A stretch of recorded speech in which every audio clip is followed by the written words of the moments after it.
N24 Kannada ನ್ಯೂಸ್ಗೆ ಸ್ವಾಗತ. ಆರ್ಥಿಕವಾಗಿ ಮತ್ತು ಶೈಕ್ಷಣಿಕವಾಗಿ ಹಿಂದುಳಿದ ಪಂಚಮಸಾಲಿ ಸಮಾಜಕ್ಕೆ ಮೀಸಲಾತಿ ನೀಡುವಂತೆ ದಶಕಗಳಿಂದ ಹೋರಾಟ ನಡೆಸಿದರೂ ಕೂಡ ಯಾವುದೇ ಪ್ರಯೋಜನವಾಗಿಲ್ಲ. ಸರ್ಕಾರದ ಮೇಲೆ ಒತ್ತಡ ಹಾಕಲು ಪಂಚಮಸಾಲಿ ಸಮಾಜದ ಶಾಸಕರು ಒಟ್ಟಾಗಿ ರಾಜೀನಾಮೆ ನೀಡಬೇಕು. ಇದರಲ್ಲಿ ಮೊದಲಿಗೆ ನಾನಾಗಿ ರಾಜೀನಾಮೆ ಕೊಡೋದಕ್ಕೆ ಮುಂದೆ ಇದ್ದೀನಿ ಅಂತ ಕಾಗವಾಡ ಶಾಸಕ ರಾಜು ಕಾಗೆ ಹೇಳಿದ್ದಾರೆ. ಬೆಳಗಾವಿ ಜಿಲ್ಲೆಯ ಕಾಗವಾಡ ತಾಲೂಕಿನ ಉಗಾರ ಖುರ್ದ ಗ್ರಾಮದಲ್ಲಿ ಸೋಮವಾರ ರಾತ್ರಿ ಪಂಚಮಸಾಲಿ ಸಮಾಜದ ಮೀಸಲಾತಿ ಕುರಿತ ಸಭೆಯಲ್ಲಿ ಮಾತನಾಡಿದರು. ಪಂಚಮಸಾಲಿ ಸಮಾಜಕ್ಕೆ ಮೀಸಲಾತಿ ನೀಡಬೇಕೆಂಬ ನಿಟ್ಟಿನಲ್ಲಿ ದಶಕಗಳಿಂದ ಹೋರಾಟ ನಡೆದಿದೆ. ಕಳೆದ 5 ವರ್ಷಗಳಿಂದ ಹೋರಾಟ ತೀವ್ರ ಗತಿಯಲ್ಲಿ ಸಾಗಿದೆ. ಆದರೆ ಸಮಾಜದ ಶಾಸಕರು ಒಗ್ಗಟ್ಟಿನ ಬಲ ಇಲ್ಲದೆ ಇರೋದ್ರಿಂದ ಮೀಸಲಾತಿಗೆ ವಿಳಂಬವಾಗ್ತಾ ಇದೆ ಎಂದರು.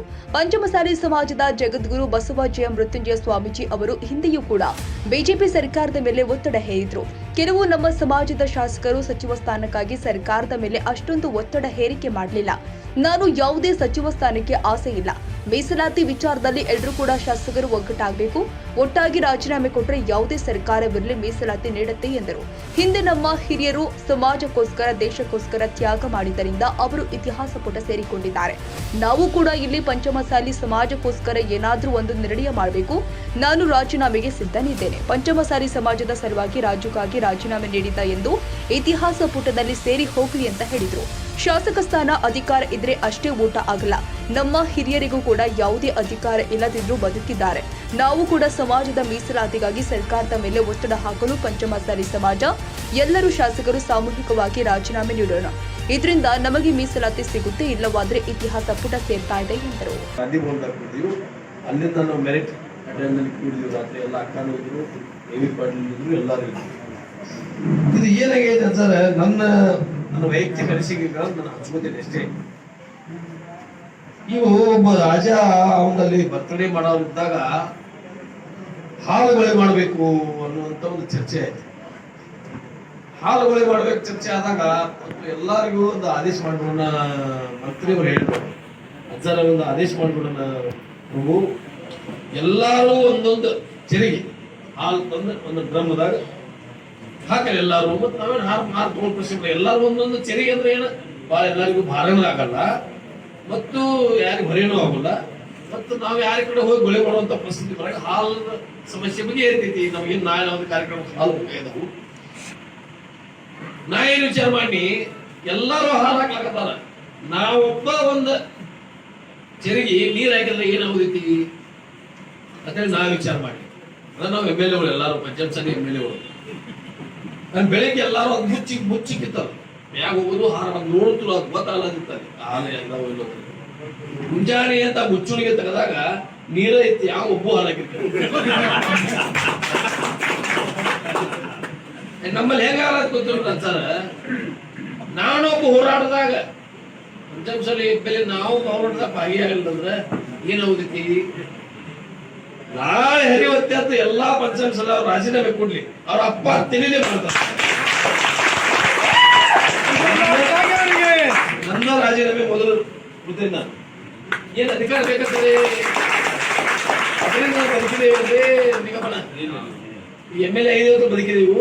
ನಮ್ಮ ಅಜ್ಜ ಮುತ್ತಜ್ಜ ನಮ್ಮ ಅಪ್ಪ ನಮ್ಮ ಎಲ್ಲ MLA ಇದ್ರಲ್ಲ, ಅವ್ರು ಓದಿದ್ರಿಲ್ಲ. ಏನ್ ಅಧಿಕಾರ ಓದಿತು ಎದ್ರ ಸಲುವಾಗಿ ಅಧಿಕಾರ ಕಳ್ಕೊತೀವಿ, ಬಹಳ ಸಮಾಜ ಸಲುವಾಗಿ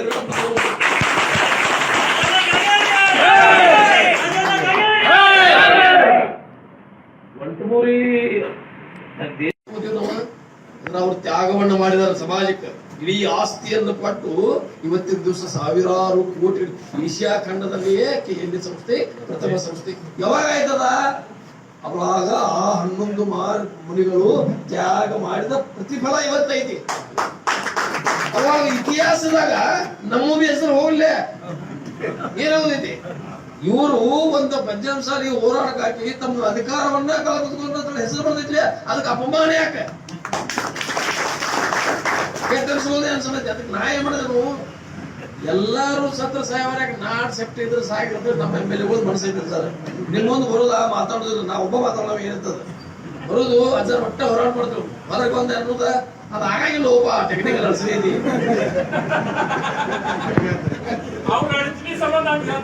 ನಮ್ಮ MLA ನಾವ್ ನೋಡಿದ್ರೆ ಬಾಳ ಸಲ ನೋಡಿದ್ರೆ ಅಲ್ಲ ನಿಗಪ್ಪನ ಏನ್ ನೋಡುದ ಅಜ್ಜ ಹೊಟ್ಟೆ ಹೆದರ್ಬೇಡ್ರಿ, ನೀವು ನೋಡತೇವ ನೋಡತೇವ್ ಬಿಡ್ತೇವ್ ಹೊರಗೆ ಬಂದ ಆಗ ಆಗೇನ್ರಿ ಓಪಾದ ಮಾಡೋದು ನಿಲ್ಲೂ ಮಾಡಾಕಲ್ಲ ಯಾಕೆ ಮಾಡಾಕಲ್ಲ ನೀವು ಶಿಫಾರಸ್ ಮಾಡಿ ಕಳಿಸ್ರಿ ಸೆಂಟ್ರಲ್ ಗವರ್ಮೆಂಟ್ ನೋಡೋಣ ನಾವು ಅಲ್ಲಿ ನಮ್ಮನೆ ಎಪ್ಪಿಗಳಿದಾರೆಲ್ಲ ಮಕ್ಕಳವ್ರ ನೋಡೋಣ ಅದ್ರ ಮುಂದೆ ನೀವ ಇಲ್ಲೇ ಅದ ಪ್ರಾರಂಭಕ ಅಡಚಣೆಗಳು ಮಾಡ್ಲಿಕ್ಕೆ ಹೋಗ್ಬೇಡ್ರಿ ಅದನ್ನ ನೋಡು. ಇದು ಒಂದು. ಎರಡನೇದು, ನಾವು ಒಟ್ಟಿಗೆ ಎಲ್ಲಾರು ಕೂಡಿ ಪಕ್ಷಾತೀತವಾಗಿ ನಾವು ಸರ್ಕಾರದ ಮೇಲೆ ಒತ್ತಡ ಹೇರಿದ್ರೆ ಅದು ಆಗ್ತೈತಿ. ಕೆಲವು ಮಂದಿ ನನಗ ನಾಳೆ ಮುಖ್ಯಮಂತ್ರಿ ಯಾಕೆ ಕಳ್ಸೋದಪ್ಪ ಮಂತ್ರಿ ಬೇಕಾಗಿತ್ತು ನಾನು ಜೋರ್ಲೆ ಮಾತಾಡಿ ಅಂದ್ರೆ ಕಾಗೆ ಬಾಳ ಮಂದಿ ಪಂಚಾಯತ್ ಸದಸ್ಯರು ಮಾತಾಡಿದ್ದ ಮಂತ್ರಿ ಹೋಯ್ತು. ನಾನು 5 ಬಾರಿ ಆದ್ರೂ 8 ಚುನಾವಣೆ ಮಾಡಿದ್ದೀನಿ. 5 ಬಾರಿ ಆದ್ರೂ ಅಜ್ಜಾರ್ನ ಇದುವರೆಗೆ ಒಬ್ಬ ಯಾವರೇ ಬಂದು ಹೇಳಿದಂದ್ರೆ ನಾ ಆತ್ಮಹತ್ಯೆ ಮಾಡ್ಕೊತೀನಿ. ಇವತ್ತ ಒಬ್ರು ಹೇಳಿ ನಾ ಮಂತ್ರಿ ಸಲ ಯಾರು ಬಳಿಯೂ ಹೋಗಿಲ್ಲ. ಈ ಜನರ ಸೇವೆ ಮಾಡುವಂತ ಶಕ್ತಿ 25 ವರ್ಷದಿಂದ ಕೊಟ್ಟಿದಾರಲ್ಲ, ಇದಕ್ಕಿಂತ ಭಾಗ್ಯ ಮತ್ತೊಂದೇನೈತ್ರಿ? ಮಂತ್ರಿ ಆದ್ರನ್ನ ಸೇವೆ ಮಾಡ್ಬೇಕಂತ ಏನಿಲ್ಲ. ಈಗ ಒಬ್ಬ ರಸ್ತೆ ಮೇಲೆ ಆಕ್ಸಿಡೆಂಟ್ ಆಗಿ ಬಿದ್ದ ಅವನನ್ನು ಗಾಡ್ಯಾಗ ಹಾಕೊಂಡು ಹೋಗ್ಲಕ್ಕ MLA ಇರ್ಬೇಕೇನ? ಒಬ್ಬ ಜನಸಾಮಾನ್ಯನ ಒಂದು ಒಯ್ಬೋದಲ್ಲ.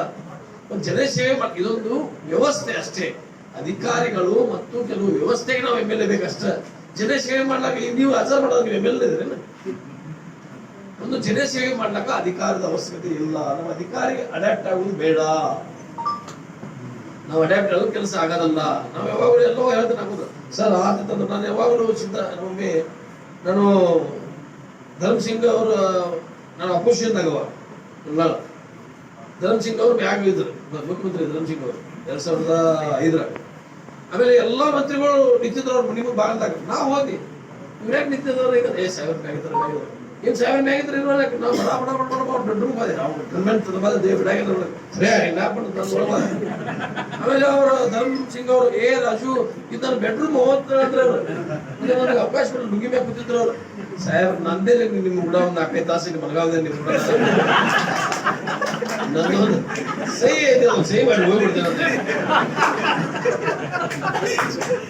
ಆದ್ಮೇಲೆ ಸಹಿ ಮಾಡಿ ಮುಂದೆ ಬಂದಿದ್ದೆ ಎಲ್ಲ ಮಂತ್ರಿಗಳು ಏನ್ರಿ ನೀವು ಅಪೋಸಿಷನ್ ಮಗನ ವೈಕೋತಿಂಗ ಒಂದು ತಾಸು ಮಾಡ್ಕೊಂಡಿ ಕೆಲಸ ಮಾಡಿ ಇವು ಇದಕ್ಕೂ ಎದುರುದ ಅಲ್ಲಿ ಹೋಗೋದಕ್ಕೆ ಅದೇ ಅವರು ಮನುಷ್ಯರಲ್ಲ MLA ಯಡಿಯೂರಪ್ಪನವ್ರಿಗೆ ನನಗೆ ಅವ್ರಿಗೆ ಜಗಳ ಆಯ್ತು. ನಡೆಯ ನೀನ್ ಹಾಕೊಂಡು ಅಂತ ಇದ್ದ ಯಾಕೆ ಅಂತಂದ್ರೆ ಏನ್ ಮುಂದಿನ ಸಲ ತೆಗಿಲ್ಬಿಡ್ಕಿಲ್ಲ ನೀವು 5 ಏನ್ ಮಾಡೋದ್ರಿ? ನನ್ನ ಹೊಲ ಮನಿ ಕಸುಳು ಆಗೋದ್ರಿ, ನಾ ಸಂಸಾರ ಕಸುಳು ಆಗೋದ್ರಿ, ನನ್ನ ಟಿಕೆಟ್ ಕೊಡ್ಕಿಲ್ಲ ಮುಂದಿನ ಸಲ ಹಿಡ್ದು ನಾವು ಮಾತ್ರ 13 ಟಿಕೆಟ್ ನನಗೆ ಕೊಟ್ರ.